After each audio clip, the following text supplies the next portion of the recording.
আসসালামু আলাইকুম। আমার কি ধারণা জানেন? আমার ধারণা হচ্ছে যে নির্বাচন নিয়ে যে পুরনো চক্করে ছিল না বাংলাদেশ, যে চক্করটা ছিল আর কি শেখ হাসিনার সময়ে, এই একতরফা নির্বাচন, একদলীয় নির্বাচন, এই চক্কর থেকে খুব অল্প সময়ে বাংলাদেশ বের হয়ে আসবে, এটা বোধহয় আশা করাটা দুরাশা। এবং আপনার ওই যে বলে না যে একটা বিবর্তনের সময়, একটা কালের বিবর্তন, ব্রিটিশ গণতন্ত্র প্রতিষ্ঠা হতে নাকি 400 বছর সময় লেগেছে, ভারতবর্ষেও 200 বছর। তো ভারতবর্ষে এখনো পূর্ণ, মানে ভারত যেই রাষ্ট্রটা, সেটা এখনো পূর্ণ গণতন্ত্র প্রতিষ্ঠিত হয়নি। তো বাংলাদেশে তো কেবল স্বাধীনতার 50-55 বছর গেল, তাই না? ফলে ওই যে একটা টাইম, সময়ের আগে দড়ি দিয়ে টানলেও লাভ হবে না যতদিন আওয়ামী লীগ এবং বিএনপি, এই দুই দল, তাদের এবং সেই দুই দলের পুরনো রূপ, পুরনো আবহ সবকিছু নিয়ে দেশে আছে। আওয়ামী লীগ প্রধানমন্ত্রী শেখ হাসিনা, আওয়ামী লীগের সভাপতি শেখ হাসিনা, আওয়ামী লীগের মন্ত্রীরা, আওয়ামী লীগের ইভেন কর্মী পর্যন্ত সংক্রমিত হয়েছিল। 2040 সাল পর্যন্ত আওয়ামী লীগ ক্ষমতায় থাকবে এবং 40 সালে বাংলাদেশ কেমন হবে এগুলো তাদের কল্পনায় ছিল এরকম যে তাদের তো সবার পকেট ভর্তি হয়ে গিয়েছিল। ফলে তারা নিজেদেরকে দিয়ে ভাবতো যে আমার পকেটে এখন এই আছে, 40 সাল পর্যন্ত দেশ থাকবে, পরে একদিন ওয়ান্স ইন আর্লি মর্নিং ধপাস, সত্যিকার অর্থে তো ঘুম থেকে উঠেই দেখে সাম্রাজ্য নাই।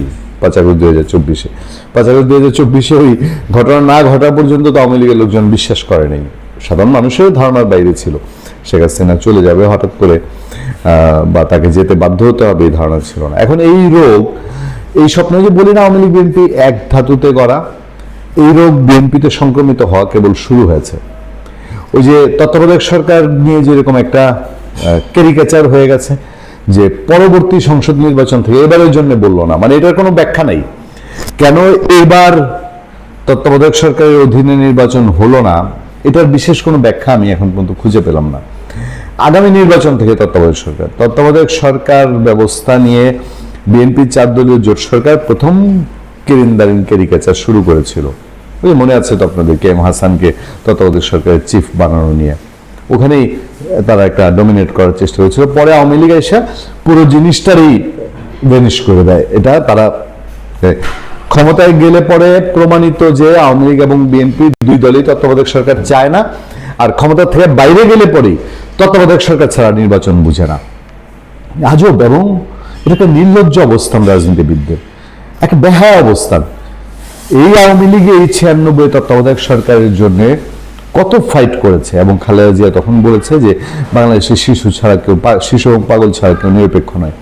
সেই বিএনপি চেয়ারপারসন বেগম খালেদা জিয়া এবং বিএনপিকে, তার দলকে কতটা মূল্য দিতে হয়েছে তত্ত্বাবধায়ক সরকারের জন্য আমি জানি না। আমি একবারে বলতে চাই না যে এই খবরটা আমার সামনে বিএনপির চেয়ারম্যান তারেক রহমান তিনি স্বপ্ন দেখেন কিনা যে আগামী নির্বাচন কি হবে না হবে, ভেতরে বসে রাখেন আমি জানি না, কিন্তু তার দলের এই লোকের মধ্যে যেভাবে এটা সংক্রমিত হয়েছে, যে ত্যাগী লোক, কি নৃশংস নির্মম ভাবে তার উপরে পুলিশ আঘাত করেছিল। জয়নাল আবদিন ফারুক, তখন সাবেক চিফ হুইপ, বিরোধী দলীয় চিফ হুইপ, সেই মানুষটা এখন বলছে 2042 সাল পর্যন্ত তারেক রহমান প্রধানমন্ত্রী থাকবেন। একদম আওয়ামী লীগকে যে কারণে ফেসিবাদ বলা হয়, সে আওয়ামী লীগের ভাষা।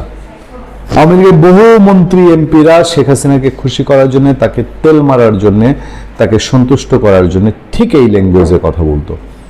অনধিকাল শেখ হাসিনা প্রধানমন্ত্রী থাকবে, শেখ হাসিনা আমৃত্যু প্রধানমন্ত্রী থাকবে, শেখ হাসিনা 2040 সাল পর্যন্ত ক্ষমতায় থাকবে।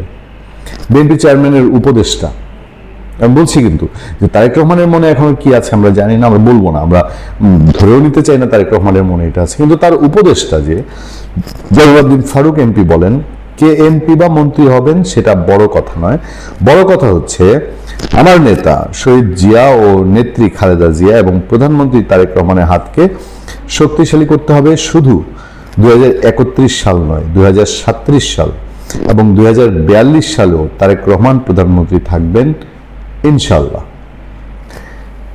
জাতীয় প্রেস ক্লাবে জিয়াউর রহমান সমাজ কল্যাণ ফোরামের উদ্যোগে বিএনপি প্রতিষ্ঠাতা জিয়াউর রহমান ও সাবেক প্রধানমন্ত্রী বেগম খালেদা জিয়ার জন্য মাগফিরাত কামনা ও আলোচনা সভার প্রধান অতিথির বক্তব্যে তিনি এসব কথা বলেন। এই প্রেস ক্লাবে বহু আওয়ামী লীগের মন্ত্রী এমপি দেখেছি, বহু এমপি মন্ত্রী, সেই একেবারে তোফায়েল আহমেদরা যখন মন্ত্রী তখন থেকে শুরু করে একেবারে শেষ পর্যন্ত নওফেলরা যখন মন্ত্রী তখন পর্যন্ত এরকম আওয়ামী লীগ, ছাত্রলীগ, যুবলীগ, আওয়ামীপন্থী বেশ কিছু দোকান গজিয়ে যায়। এই দোকানদের কাজই হলো প্রেস ক্লাবে একটা সেমিনারের আয়োজন করা এবং সেখানে আওয়ামী লীগের মন্ত্রীদের নিয়ে আসা। এখন বিএনপির নেতারা, পাওয়ারফুল নেতারা তারা থাকবেন। জয়নুল আবেদিন ফারুক বলেন, এখন জোর গলায় বক্তব্য দেওয়ার সময় নয়। 12 তারিখের আগে আমরা জনগণের কাছে জোর গলায় বক্তব্য দিয়েছি। ভোট পাওয়ার অধিকারের জায়গায় জনগণ আমাদেরকে বিপুল ভোটের সমর্থন দিয়েছে। এই সরকারের মরণোত্তর স্বাধীনতা পুরস্কার পেয়েছেন মরহুমা নেত্রী বেগম খালেদা জিয়া। তাই এখন জনগণের কাছে যে ওয়াদা দিয়েছি, ইশতেহার আমরা দিয়েছি, সেই ইশতেহার এবং ওয়াদা রক্ষা করতে হবে। তারেক রহমান সবচেয়ে যোগ্য ব্যক্তিদের দিয়ে মন্ত্রিসভা গঠন করেছেন। নতুন সরকারের অধীনে এজলাসে লাথি মারা হবে না, মিথ্যা মামলায় গ্রেফতার করা হবে না, জনগণকে ভিন্নমতকে হয়রানি করা হবে না। ফ্যামিলি কার্ড ইতিমধ্যে শুরু হয়ে গেছে, খুব দ্রুতই কৃষি কার্ড শুরু হবে, 1 কোটি গাছ লাগানো হবে। এখন আমরা প্রমাণ করে দিব যে শহীদ জিয়া ও খালেদা জিয়া লিগেলি বহন করে মানুষের জন্য একমাত্র তারেক রহমান কাজ করতে পারবে। গত পরশু ছিল 7ই মার্চ, জিয়াউর রহমান সমাজ কল্যাণ ফোরামের কেন্দ্রীয় সভাপতি নারায়ণ বক্তব্য দেন। চট করে তিনি পরশুদিন 7ই মার্চ কথাটা বলেছেন হয়তো। এখন এই যে হচ্ছে, এই হওয়ার পরম্পরা 42 সাল পর্যন্ত তারেক রহমান প্রধানমন্ত্রী দোয়া করতে পারেনি। দোয়া করতে দোষ নেই, তাদের সবারই নীতি আদর্শ একটা আছে। চাবেনি তারেক রহমান শতায়ু হন, তারেক রহমান প্রধানমন্ত্রী থাকেন, বিএনপির মানুষজন চাবেন। কিন্তু একজন বিএনপির দায়িত্বশীল লোক এখন যখন এই কথাটা বলেন, তখন কি খটকা লাগা শুরু হয় না যে আবারও কি বাংলাদেশে আগামী নির্বাচন নিয়ে কোনো ক্যারিকেচার শুরু হয়ে যাবে? ভালো থাকবেন, সুস্থ থাকবেন। আপনাদের সাথে আমি আতিক রহমান, পূর্ণিয়া।